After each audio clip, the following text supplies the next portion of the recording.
स्वागत है एक बार फिर से आपका हमारे इस वीकली शो में, जहाँ पे हम डिस्कस करते हैं राजनीति से रिलेटेड समाचार, पूरे हफ्ता भर की न्यूज़ को। यार आप इतनी न्यूज़ कलेक्ट करते हैं इसमें कि ये शॉर्ट वीडियो आराम से देख लो, सब कुछ पता चल जाएगा। आपकी जनरल अवेयरनेस कौन कहाँ क्या हो रहा है, ये काफ़ी अच्छी वीडियो रहेगी।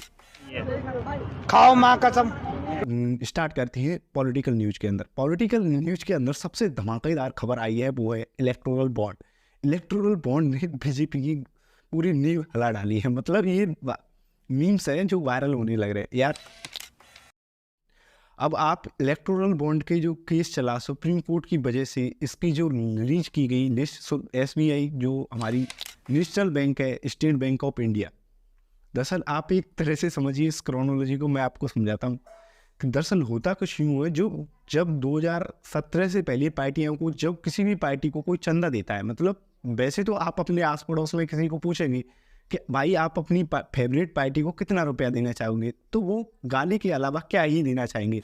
लेकिन बात तो सही है। बहुत सारे अमीर लोग हैं, वो पार्टियों को रुपये भी देते हैं यार। आपको ये जानकारी होगी कि लोग सिर्फ गाली देना चाहते हैं अपनी फेवरेट पार्टी को, इनको कौन पैसा देना चाहता है, लेकिन पैसा भी देते हैं। इसलिए 2017 से पहले क्या होने लग रहा था कि जिस किसी भी पार्टी को पैसा दिया जाता था, उसकी लिस्ट आरटीआई जवाब में, मतलब राइट टू इन्फॉर्मेशन, अगर कोई व्यक्ति फाइल करता है और बैंक से और उसकी जो अथॉरिटी है उससे जवाब मांगता है, तो वो तुरंत रिप्लाई दे देती थी। लेकिन 2017 में 56 इंची के सीना वाले नरेंद्र मोदी जी एक नया बिल लेके आते हैं, उसको कहते हैं इलेक्टोरल बॉन्ड।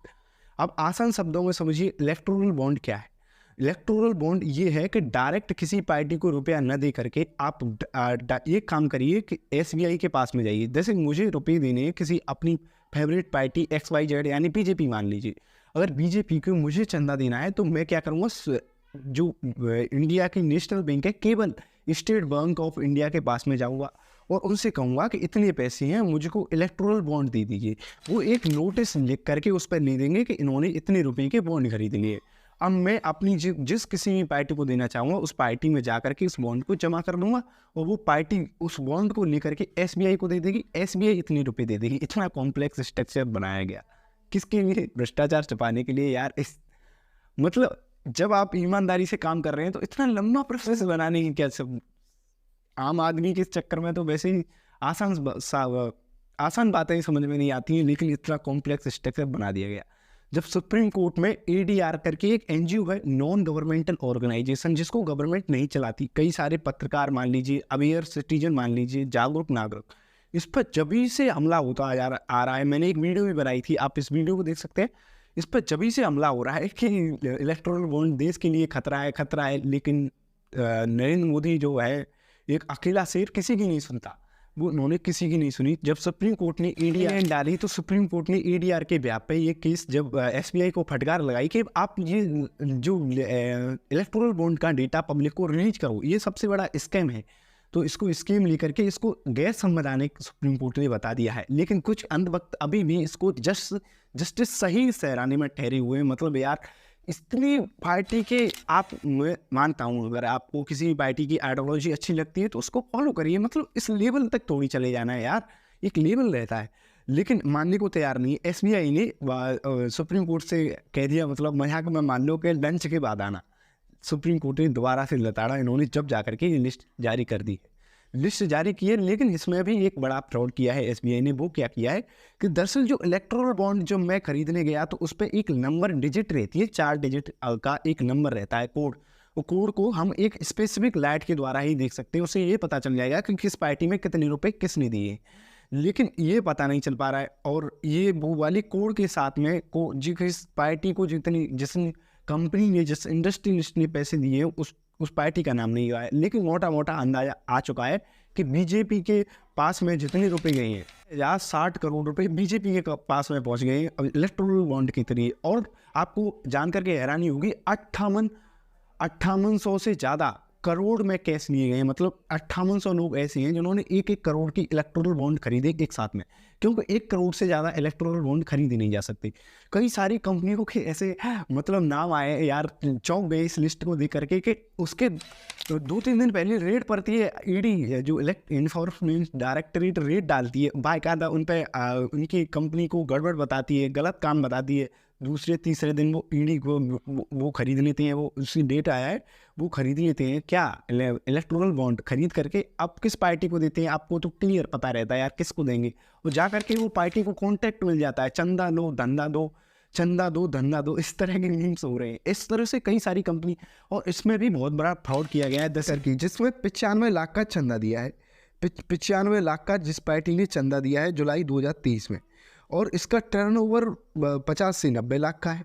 अब बताइए जिस कंपनी का पूरी सालाना कमाई हो 50 से 90 लाख की, वो 95 लाख का चंदा कैसे दे सकती है यार। मतलब मुझे तो ऐसा लग रहा है जो बड़े बड़े इंडस्ट्रियलिस्ट हैं ना, उन्होंने क्या किया है, छोटी कंपनी को पैसे दे दिए और आप इलेक्टोरल बॉन्ड खरीद लो, और शेर को तो पता ही है सब कुछ किसके कहने पे हो रहा है, छोटी कंपनी को हायर करो। जैसे मुझे पैसे देने हैं, आओ बाद में मेरी पोल नहीं खुली, इसलिए मैंने क्या किया है कि अपने पास के अड़ोसी पड़ोसी से कहा कि आप मेरे नाम पे पैसे इलेक्टोरल बॉन्ड खरीद लो, मैं जमा कर दूंगा, नाम आपका हो जाएगा, कभी भी पोल खुलती है तो। ऐसा भी हो सकता है, कमेंट में बता सकते हैं आप।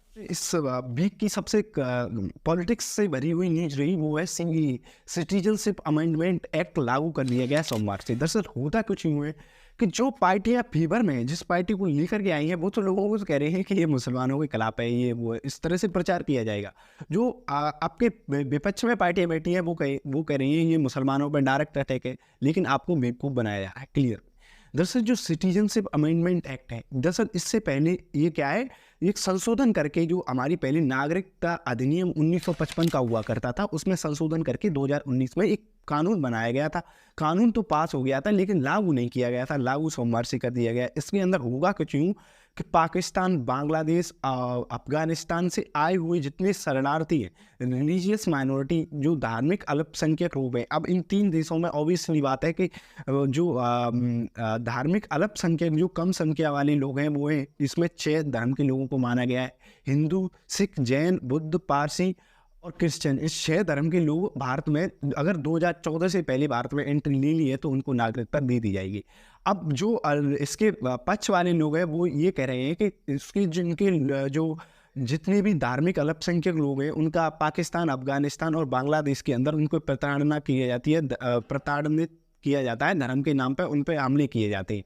लेकिन इसके विपक्ष में जो लोग हैं वो कह रहे हैं कि आपने एक मुस्लिम कम्युनिटी को टारगेट करके ये धर्म बनाया है कि अगर संविधान के अंदर लिखा हुआ है सभी के साथ में, हमारे फंडामेंटल राइट के अंदर लिखा हुआ है कि सभी के साथ में समानता का व्यवहार किया जाएगा, धर्म के नाम पर किसी से भेदभाव नहीं किया जाएगा, तो आपने ये भेदभाव करने वाला कानून क्यों बनाया।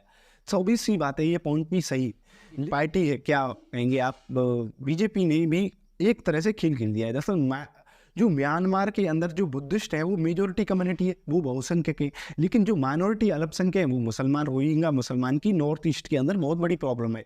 लेकिन अगर वो म्यांमार को अलाउ कर देती, म्यांमार के अंदर माइनॉरिटी को अलाउ कर देती तो मुसलमान भी भारत के नागरिक हो जाते।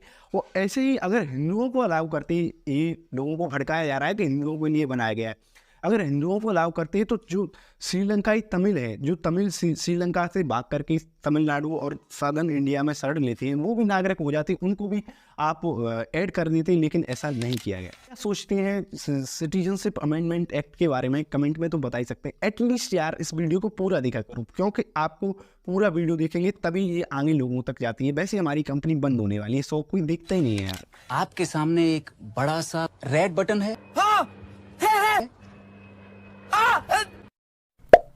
दबा दिया, आगे बोलो। खबर आ रही है वो है महाराष्ट्र के अंदर से। महाराष्ट्र के अंदर लोगों के अंदर डिवाइड हो गया है, मतलब लोगों के अंदर काफ़ी तनातनी का माहौल बना हुआ है, वो है मराठा रिजर्वेशन को लेकर के, ओबीसी कम्युनिटी को लेकर के। दरअसल माना ऐसा जाता है कि महाराष्ट्र के अंदर मराठा कम्युनिटी है, उसको जो मैंने पिछले हफ्ते की जो वीडियो बनाई उसमें मैंने जिक्र भी किया है। मनोज जरांगे करके एक एक्टिविस्ट है, वो लगातार प्रोटेस्ट कर रहे थे मराठाओं को वहाँ के लोकल में जॉब्स के अंदर रिजर्वेशन दिया जाए। और जैसा ही महाराष्ट्र के अंदर जो बीजेपी के अलायंस में सरकार बनाई गई है, एकनाथ शिंदे की जो शिवसेना पार्टी हुआ करती थी उसको तोड़ करके सरकार बनाई गई है, तो उस सरकार ने ये फैसला लिया कि 10% आरक्षण दिया जाएगा। तो इसके विपक्ष में ओबीसी लीडर, मेन लीडर, वो ओबीसी काफ़ी पॉपुलर लीडर है महाराष्ट्र के अंदर, वो ओबीसी का फेस माने जाते हैं। दरअसल मराठा कम्युनिटी को, इनको ऐसा लगता है कि ओबीसी ज़्यादा प्रोग्रेस कर गया, किसकी वजह से, कि इनको आरक्षण मिल गया। और मराठाओं को ऐसा लगता है कि ओबीसी प्रोग्रेस कर गया, और ओबीसी वालों को ऐसा लगता है कि अगर मराठाओं को ओबीसी कैटेगरी में डाल दिया गया तो उनके आरक्षण जो मिलता है, उनको लाभ जो मिलता आया है रिजर्वेशन के तहत, वो उनसे छिन जाएगा। इसी के लेकर के आपस में तनातनी बनी हुई है। पॉलिटिकल पार्टियां एक दूसरे को यूज करती हैं बढ़ाने के लिए, धर्म की, पॉलिटिकल आइडियोलॉजी, कास्ट सेंसस की, इनके पार्टी की स्ट्रेटेजी बैठी रहती है कि किसको कितने टिकट दिए जाएं और किसको किसके साथ में क्या किया जाए। जैसा हरियाणा के अंदर हुआ, हरियाणा के अंदर भूपेंद्र हुड्डा हुआ करते थे, जाट कम्युनिटी के काफ़ी बड़े लीडर हुआ करते थे। मेनली हरियाणा के अंदर माना जाता था कि जाटों की डोमिनेंस है वहाँ की राजनीति में, वहाँ की सोशल स्ट्रक्चर, हायरार्की, पैसे वाले भी जाट हैं। तो वही अब वहाँ की मेनली जो हर पार्टी जाट कैंडिडेट को ही वहाँ का सीएम बनाती थी, वही मेनली डोमिनेट करते हैं।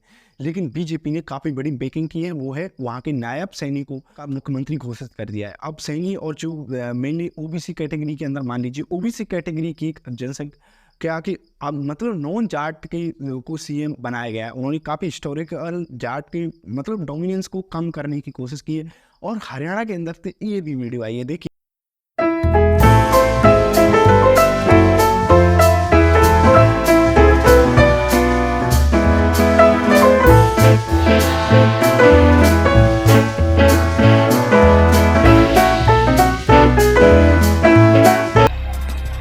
हरियाणा के अंदर की ये न्यू हरियाणा की एक वीडियो है जिसके अंदर किस तरह से लोग 10th और 12th के अंदर नकल करने लग रहे हैं। यार ये भी कोई क्राइटेरिया होता है? लोगों को फिर कहते हैं जॉब नहीं मिलती, ये नहीं होता, वो नहीं होता। देखो इस तरह से नकल हो रही है। मतलब आपको आपके बच्चों के भविष्य के बारे में कोई नहीं सोचता, आपकी एजुकेशन मैटर पर कोई काम नहीं करता। इनको केवल राजनीति करनी है, अपनी सीट शेयरिंग को, कास्ट सेंसस को राजनीति का गठजोड़ बना करके, जातियों का समीकरण बना करके किसी भी तरह से इलेक्शंस जीतना है, लेकिन विकास के मुद्दे फाड़ रहे हैं। हरियाणा के अंदर से हर पेपर लीक हो रहे हैं, इतनी बेरोजगारी में सबसे टॉप पर पहुंच गया हरियाणा, लेकिन उससे कोई मतलब ही नहीं है। लीडर्स को क्या ही कहेंगे आप, कमेंट में तो बता सकते। हम अपने वीडियो के दूसरे सेगमेंट पे आ गए हैं जहां हम गवर्नमेंट पॉलिसी के बारे में बात करेंगे। गवर्नमेंट पॉलिसी, यार समझो सरकार ने क्या क्या पॉलिसी बनाई, ये भी होने लग रहा है। इनको भी समझिए, मेरा काम है गवर्नमेंट का सही पक्ष है उसको भी दिखाना, नकारात्मक पक्ष है उसको भी दिखाना। इंडियन गवर्नमेंट ने एक MOU साइन किया है, मेमोरेंडम ऑफ अंडरस्टैंडिंग। आसान भाषा में समझिए, एक समझौता कराया है। यूरोप के 4 देश है, नाम जानने से क्या ही फायदा है, आपको याद तो वैसे ही नहीं रहेगी, मुझे भी नहीं याद है। मतलब 4 देशों के साथ में समझौता किया है। इससे होगा कुछ यूँ, इस तरह से कहते हैं ना। अब इस तरह समझना तो जनता को ये दिखाया गया है कि पिछले 15 साल में 10 लाख नौकरियां सीधी मिलेंगी भारतीय इंडियन यूथ को। मतलब बेरोजगारी की दर बहुत बड़ी है, लेकिन सरकार भी इस चीज़ को मानती है क्योंकि 15 साल में 10 लाख नौकरियां मिलेंगी। और ये काफ़ी बड़ा हिस्टोरिक मूवमेंट है कि जो यूरोपियन देश हैं उनके साथ में फ्री ट्रेड होगा। मतलब फ्री ट्रेड कि जो आयात है उन देशों के अंदर से हमारा प्रोडक्ट वहाँ पे जाएंगे और उनके प्रोडक्ट हमारे यहाँ पे आएंगे। लेकिन उनको कुछ चुने हुए प्रोडक्ट हैं, कुछ चुने हुए सामान हैं, उन पे यहाँ पर कर नहीं लगाया जाएगा, उन्हें यहाँ के प्रोडक्ट पे वहाँ कर लगाया जाएगा। नहीं, और मेजर ब्रेक थ्रू हुआ है वो है ह्यूमन डेवलपमेंट इंडेक्स जारी हुआ है UNDP के द्वारा। यूनाइटेड नेशन डेवलपमेंट प्रोग्राम करके एक एजेंसी, मतलब सारे देशों को मिलकर के एक पूरा मंच बनाया हुआ है। एक तरह से मान लीजिए एक पंचायत सी बनी हुई है, सारे देश के लोग बैठते हैं। उन्होंने एक रिपोर्ट जारी कर दी है, ह्यूमन डेवलपमेंट इंडेक्स। इसके अंदर भारत को 134वीं रैंक मिली है 193 देशों में से। इतनी बुरी रैंकिंग है यार, लेकिन फिर भी एक तरह से सेलिब्रिटीज का भारतीय अंदर इसको एक अच्छी के रूप में, आशा के रूप में देखा जा रहा है। क्योंकि पिछले साल के रूप में कंपैरिजन करेंगे तो 2021 में रिपोर्ट आई थी, उस वक्त 134वीं रैंक मिली थी 192 देशों में से। अगर इसको जो रिपोर्ट निकाली जाती है, इसके अंदर 3 आयाम देखे जाते हैं। वो लाइफ एक्सपेक्टेंसी, यानी कि आपकी सुविधा, आपके स्वास्थ्य से रिलेटेड सरकार किस तरह की सुविधाएं मुहैया करा पा रही है। और दूसरी आती है वो है एजुकेशन सेक्टर, यानी कि हरियाणा के अंदर किस तरह से पेपर लीक हो रहे हैं और यूथ को अनएम्प्लॉयमेंट नहीं मिल पा रहा है। इसीलिए तो 193 से 134 पर नंबर आया है। लेकिन इस फिर भी कोई बात नहीं, आपको एजुकेशन सरकार किसी तरह से मुहैया करा पा रही है। और तीसरा सबसे बड़ा होता है वो GNI होता है, gross national GNP, gross national product, यानी कि पूरे राष्ट्र की आय कितनी है। पूरी राष्ट्र की आय जोड़ करके इस तरह की इसको कैलकुलेट किया जाता है। स्वीडन के अंदर एनजीओ प्रोग्राम है और काफ़ी अच्छी तरह से काम करता है, इसलिए एक रिपोर्ट जारी की है, वो है आर्म एक्सपोर्ट, मतलब हथियारों के आयात पर लेकर के। ये 5 साल का डेटा दिखाती है, 2014 से 18 तक दिखाया था, अब 2019 से 2023 की एक रिपोर्ट निकाली जिसके अंदर भारत पूरी दुनिया का टॉप इंपोर्ट माना गया है। पूरी दुनिया में सबसे ज़्यादा हथियार आयात करते हैं हम, दुनिया से जो हथियार सबसे ज़्यादा दुनिया में हथियार हम ही खरीदते हैं, यानी कि अपने देश में हथियार नहीं बना सकते। इतनी बड़ी तादाद में हम धन अपनी जीडीपी का इतना रुपया भर भर के खर्च करते हैं हथियार खरीदने में, मतलब इतने बड़े वायदे किए जाते हैं कि रोजगार के अवसर डेवलप किए जा रहे हैं, इतने ये कुछ किया जा रहा है, हम ये कर रहे हैं, भारत को 2047 तक आत्मनिर्भर राष्ट्र बना देंगे, ये कर देंगे, और अमृत काल चल रहा है, लेकिन हथियार अपने देश में नहीं बना सकते, इसलिए दूसरे देशों से हथियार मंगाते हैं, इंपोर्ट करते हैं, यहाँ से पैसा भर भर के भेजते रहते हैं, वहाँ से हथियार आते रहते हैं। इस तरह इतनी बुरी स्थिति है। 30% भारत के जितने भी हथियार आए हैं वो रूस से आए, और यूएसए ने सबसे ज़्यादा हथियार बेचे हैं। 17% पूरी दुनिया में जितनी हथियार बिकते हैं उसमें सबसे पहला नंबर अमेरिका है, दूसरे नंबर पर फ्रांस है और तीसरे नंबर पर है रूस की एक रिपोर्ट भी आई है। पाकिस्तान ने अब जितने भी हथियार खरीदे उसमें से 82% हथियार, मतलब 100 में से 82 हथियार चीन से खरीदे, और अपने पिछले साल के आयाम में कंपैरिजन करें तो 46% इन 2014 से 2018 तक और 2019 से 2023 तक 46% इंक्रीजमेंट हुआ है पाकिस्तान का हथियार खरीदने में। वहीं भारत की इस तरह की बात करें तो 12.7% का इंक्रीजमेंट किया है। मतलब इन दोनों देशों को जो यूरोप वाले हैं ना, ये आप सही में हम एक दूसरे के बीच में एक दूसरे के दुश्मन को सपोर्ट करेगा, एक उसको सपोर्ट करेगा, और दोनों हथियार बेचते रहते हैं, लेकिन सबसे ज़्यादा हथियार बेचे जाते हैं वो यूरोप से।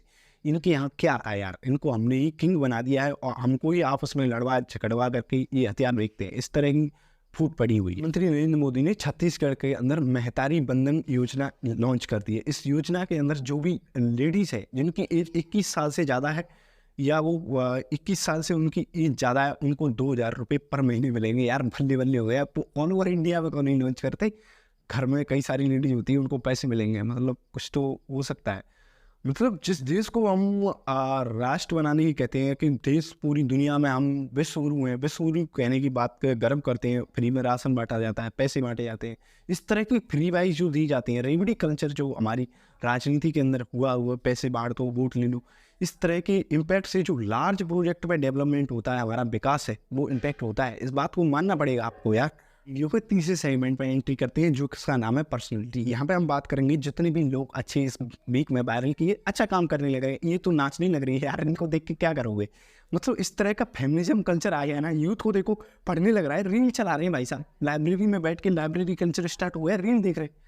मतलब यार क्या है, तो अकाउंट में मैं देखता हूँ यार लोगों को अकाउंट में, लड़कियों के अकाउंट में जाएंगे डायरेक्ट मैसेज करेंगे उनको, मतलब रिप्लाई कभी नहीं आती उनके, पर उनको लगता है रिप्लाई आ जाए तो ज़िंदगी संवर जाएगी। मतलब यार जो लोग हैं इनसे कुछ इंस्पिरेशन ले सकते हैं। तेजस प्लेन क्रैश हो गया राजस्थान के जैसलमेर के अंदर। मतलब तेजस प्लेन इंडिजीनियसली भारत ने खुद बनाया है इसको, और अच्छा बेईमान था, किसी मिस्टेक की वजह से पहली बार क्रैश हुआ है। लेकिन एक अच्छी बात ये रही कि जो इसके अंदर जो पायलट था उसकी सेफ लैंडिंग हो गई, उसको कोई क्षति नहीं पहुंची है।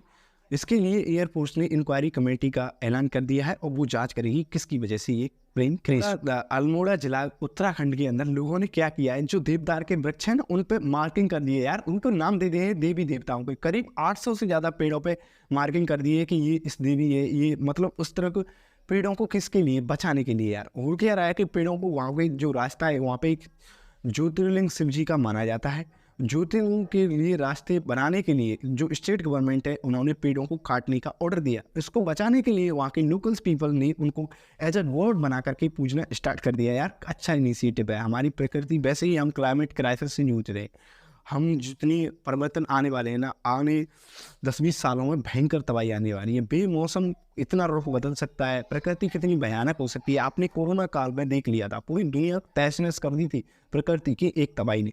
तो इस तबाही से बचने के लिए सबसे अच्छा उपाय हो सकता है वो ज़्यादा से ज़्यादा पेड़ लगाना। पेड़ लगाने की बात कोई नहीं करता, जितने लगे हुए उनको काटते हैं। उन्होंने एक अच्छा इनिशिएटिव लिया है।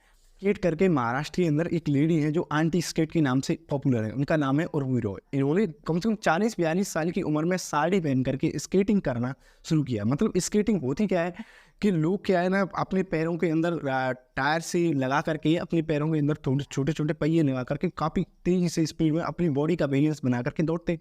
और इससे कई सारे कंपटीशन लेवल होते हैं। आप उल्टी सीधी फालतू की चीज़ करने लग रहे हैं, नंगा नाच करने लग रहे हैं सोशल मीडिया पे पॉपुलैरिटी पाने के लिए। इससे तो अच्छा ही नागपुरी जो महाराष्ट्र नागपुर के अंदर से रहती है, उनके साथ में केस क्या हुआ कि 2012 के अंदर उनकी पति की मौत हो जाती है। उनका बाल विवाह, चाइल्ड मैरिज कर दी गई थी 13 साल की उम्र।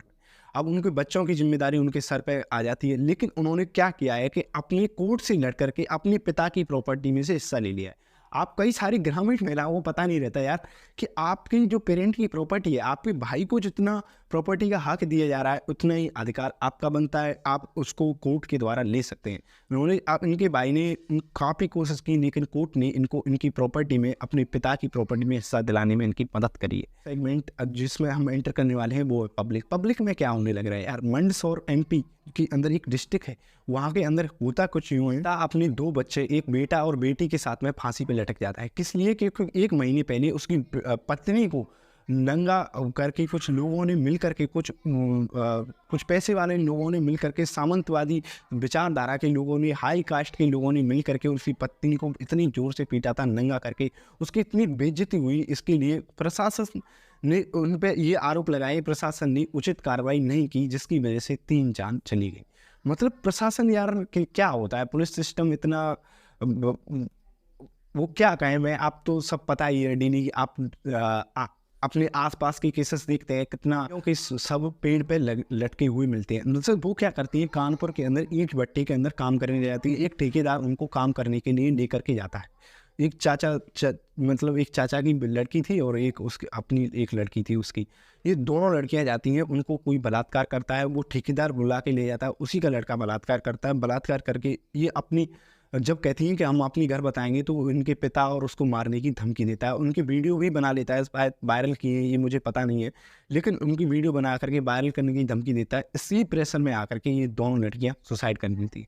सुसाइड करते ही जब ये केस पुलिस थाने में, पुलिस चौकी में पहुंचता है, तो जब जिसको आरोपी को गिरफ्तार किया गया था, उसके बाप को, लड़के के बाप को गिरफ्तार कर लिया जाता है, तो उसकी पत्नी जा करके उन जो लड़कियों के पिता थे उसको जाकर के धमकी देती है कि मैं आप पे बलात्कार को आरोप लगा दूंगी और आपको जेल में डलवा दूंगी। इसी डर के कारण उसके पिता भी सुसाइड कर लेते हैं। यार इतनी भयंकर स्थिति है, लोगों को पता ही नहीं है कि आप पे कोई आरोप कैसे लगा सकता है, उसको साबित भी करना पड़ेगा। इसी प्रेशर में आकर के वो सुसाइड कर लेते हैं। इतनी बुरी भयानक स्थिति बनी हुई है हमारे प्रदेश के अंदर। रेपिस्ट कल कपल झारखंड के अंदर उनका रेप बलात्कार कर दिया जाता है, उस जो घूमने आते हैं बाइक लेकर के, इतनी बुरी तरह से हैवानियत पे लोग उतरे हुए बात नहीं करता। मेन स्ट्रीम मीडिया सिर्फ ये जिहादी कौन आ गया, क्या है, हिंदू मुस्लिम ये सब करने लग रहे हैं, आप पे परेशान हो जाते होंगे। लेकिन मैंने एक इनिशिएटिव स्टार्ट किया है। आपको कैसा लगा मेरा प्रयास, आप कमेंट में तो बता ही सकते हैं, एटलीस्ट सपोर्ट तो कर ही सकते हैं। धन्यवाद, मिलते हैं नेक्स्ट वीडियो।